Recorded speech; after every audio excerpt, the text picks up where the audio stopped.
اسی طرح کے اسلامک ویڈیو دیکھنے کے لیے ہمارے چینل کو سبسکرائب کیجیے۔ خوشی کر رہا ہوں تو حضور علیہ السلام کی یہ زندگی کیوں یاد نہیں کرتے؟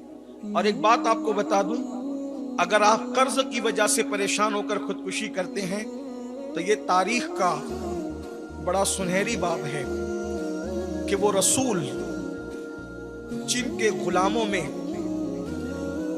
محمود غزنوی اور ایاز جیسے، شہاب الدین گوری اور خلجی جیسے لوگ جن کے غلاموں میں ہیں، بڑے بڑے بادشاہوں کو جس نے بھیک عطا کی ہے، اس رسول کی زندگی کا خوبصورت باب یہ ہے کہ جس دن اللہ کے رسول کا وصال ہوا تھا اس دن حضور کی ذرا ایک یہودی کے گھر میں گروی رکھی ہوئی تھی۔ اللہ کے رسول علیہ السلام کی زندگی کا یہ خوبصورت ترین باب ہے۔ مکمل مملکت اسلامیہ کا بانی،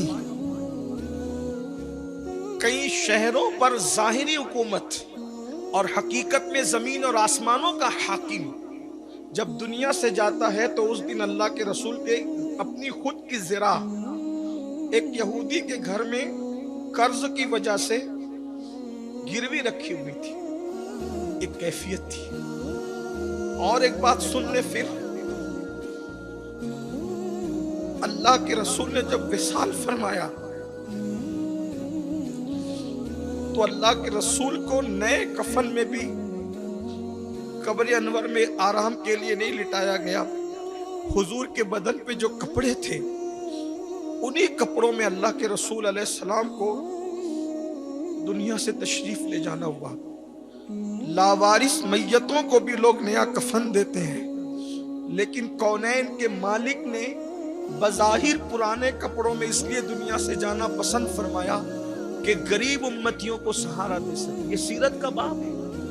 اب مجھے بتائیں کہ جس امت کا قائد اس شان کی زندگی گزارتا ہو، اگر وہ امتی یہ کہے کہ ہم تنگ دستی اور غربت کی وجہ سے خودکشی کرتے ہیں، تو میں سمجھتا ہوں کہ یہ کس طریقے سے جائز ہو سکتا ہے۔ پھر اس کے بعد خودکشی کا ایک باب اور کھلتا ہے کہ بیماری اتنی بدترین آ گئی لوگوں کو کہ تکلیف ہوئی، برداشت کے قابل نہیں ہوئی تو خودکشی کر لیا۔ آپ سے پوچھنا چاہتا ہوں، کتنے بھی بیمار ہو، کیا جناب ایوب علیہ السلام کسی بیماری تمہیں ہے؟ بتائیں مجھے۔ حضرت ایوب جیسا بیمار تو کوئی بھی نہیں ہے دنیا میں، لیکن جناب ایوب پاک وہ صبر کے ساتھ، شکر کے ساتھ زندگی گزارتے ہیں۔ اور اس کے بعد حضرت ایوب پاک اتنے بیمار ہو جاتے ہیں کہ جسم پہ جو آبلے پڑے تھے ان آبلوں کی وجہ سے سب نے ساتھ چھوڑ دیا، بیماری کی وجہ سے دوستوں نے ساتھ چھوڑ دیا، احباب نے ساتھ چھوڑ دیا، سب ساتھ چھوڑ گئے، نبی کا ساتھ سب چھوڑ گئے۔ اس کا مطلب یہ دنیا ہی تو ہے، یہ دنیا شادی میں بھیڑ کرتی ہے، غموں میں کون بھیڑ کرتا ہے؟ کہنے والے نے کہا ہے شریک جشن ہزار ہے، شریک غم کوئی نہیں۔ شریک جشن ہزار ہے، شریک غم کوئی نہیں۔ حسین آج بھی تنہا ہے کربلا کی طرح۔ حسین آج بھی، ہر غمگین آدمی تنہا رہ جاتا ہے، لیکن آپ سے کہتا ہوں محبت سب سے کرو، تعلق سب سے رکھو، پیار سب سے کرو، لیکن اگر دل کا رشتہ کسی سے جوڑنا ہے تو اللہ اور اس کے رسول سے جوڑ کر کے رکھو، جو غموں میں بھی کام آتے ہیں اور خوشیوں میں بھی کام آتے ہیں۔ ان کے نثار کوئی، کیسے ہی رنج میں وہ، جب یاد آ گئے ہیں سب غم بھلا۔